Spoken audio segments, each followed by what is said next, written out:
আপনি যদি ১০ জনকে জিজ্ঞেস করেন কোনো সংখ্যাকে 0 দিয়ে ভাগ করলে কি পাওয়া যায়, আপনি হয়তো ঠিকঠাক আনসার পাবেন না। আপনার মনের নিজে থেকেও হয়তো এই প্রশ্নের উত্তর সঠিকভাবে জানা নেই। তো চলুন আজকের ভিডিওতে আমরা এই বিষয়টা নিয়ে আলোচনা করব। আচ্ছা, কোনো একটা সংখ্যা, ধরুন কোনো একটা সংখ্যাকে এক্স ধরা হচ্ছে, তাকে 0 দিয়ে ভাগ করব, তাহলে আমি কি পাবো? আজকে আমাদের এই হচ্ছে টপিক।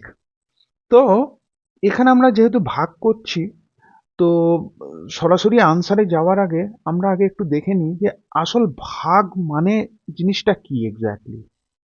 ধরুন 10/2 আছে, অর্থাৎ এখানে আমরা কি করছি, ধরুন 10টা আমার কাছে চকলেট আছে এবং সেই 10টা চকলেট হয়তো দুটো মানুষের মধ্যে ভাগ করে দিতে হবে।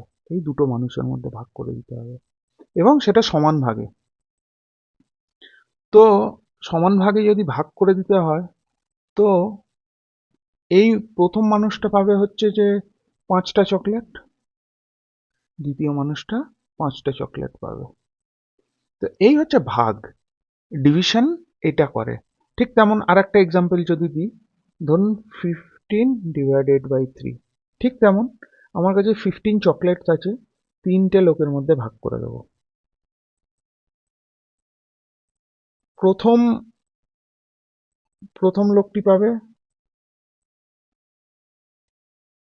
5টি, দ্বিতীয় লোকটিও 5টি পাবে, আর তৃতীয় লোকটিও 5টি পাবে, 5টি পাবে। অর্থাৎ এখানে আনসার হচ্ছে 5, এখানেও আনসার হচ্ছে 5।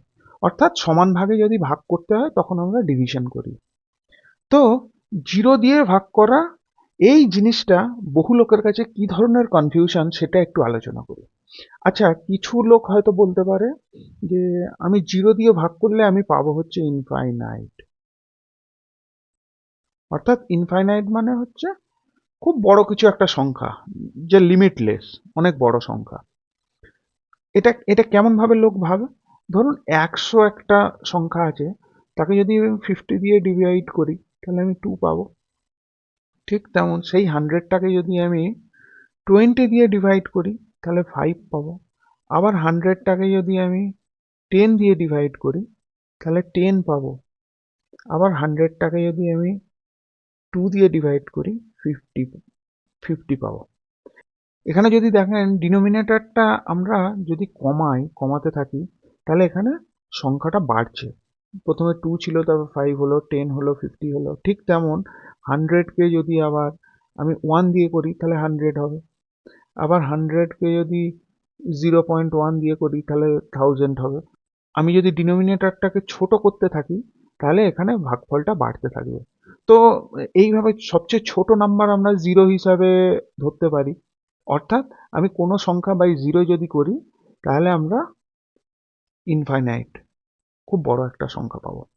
কেউ কেউ এটা ভাবেন। আবার কেউ হয়তো ভাবেন যে এক্স যদি একটা সংখ্যা হয়, সেটা যদি আমি 0 দিয়ে ডিভাইড করি তাহলে আমি হয়তো এক্সই পাবো। কেমন? বলছে এক্স সংখ্যার হয়তো 5টা চকলেট আছে, আমি 0 জনের মধ্যে ভাগ করে দিলাম। তো 0 জন বলে কেউ তো নেই, তো তাহলে 5টা চকলেটই পেয়ে গেল। কেউ কেউ ভাবে। আবার কেউ কেউ ভাবে যে যদি 0কে 0 দিয়ে যদি ভাগ করি তাহলে কি হবে? লোকে ভাবে যে ওপর নিচে ক্যান্সেল হয়ে 1 পেয়ে গেলাম। এটাও হয়তো কেউ কেউ ভাবে। আবার ফোর্থ একটা লোকের ভাবনা আছে যে আমি যদি ক্যালকুলেটরে করি, ধরুন 5/0, তাহলে ক্যালকুলেটর কি দেয়? Calculator not a number, NaN করে দেয়। অর্থাৎ কিছু আনসার পেল না। তো লোক এই ধরনের ভাবনা ভাবে যে কোনো একটা সংখ্যাকে 0 দিয়ে ভাগ করলে কি হয়। আক্ষরিকভাবে যদি একটা সংখ্যাকে 0 দিয়ে ভাগ করা হয়, ম্যাথামেটিক্যালি আমরা পাই আনডিফাইন্ড।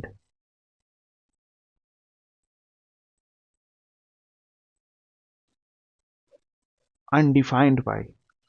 অর্থাৎ এর লজিকটা কি? ধরুন 5টা চকলেট আছে, আমি 0 জনের মধ্যে ভাগ করলাম, তাহলে কি হবে? আপনার হয়তো মনে হতে পারে যে 0 জনের মধ্যে ভাগ করলে 5টা চকলেট 5টা চকলেটই থেকে গেল।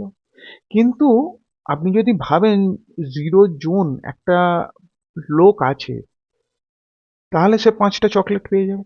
কিন্তু 0-র কোনো এক্সিস্টেন্স নেই, অর্থাৎ ওখানে কোনো একটা লোক নেই, সে 5টা চকলেট পায়নি। অর্থাৎ এখানে যদি সেইভাবে দেখেন, কোয়েশ্চেনটাই ঠিকঠাক স্যাটিসফাই করছে না, আপনার লজিক স্যাটিসফাই করছে না। 5কে যদি 1 দিয়ে করি, তাহলে হ্যাঁ, একজন লোক আছে, 5টা লজেন্স পেয়ে গেল, ঠিকঠাক, মেক সেন্স। কিন্তু 0 লোক মানে লোক সেখানে নেই। তো সেই অর্থে লোকও যেখানে নেই সেখানে লজেন্স পাওয়ার কোনো ব্যাপারও নেই। অর্থাৎ ডিভিশনের যে অ্যাকচুয়াল যে লজিক, সেটা স্যাটিসফাই হচ্ছে না, তাই এখানে এটা হচ্ছে আনডিফাইন্ড। ম্যাথমেটিক্যালি আমরা if we divide any number then we get undefined. আশা করি এই কনসেপ্টটা আপনাদের কাছে পরিষ্কার হলো, যে যখন পরবর্তী সময়ে এই ধরনের কোনো সিনারিও আসবে ম্যাথামেটিক্সে, তাহলে 0 দিয়ে যদি ভাগ করা হয়, তো এগুলো কোনোভাবেই আসবে না, আমাকে ভেবে নিতে হবে এটা আনডিফাইন্ড।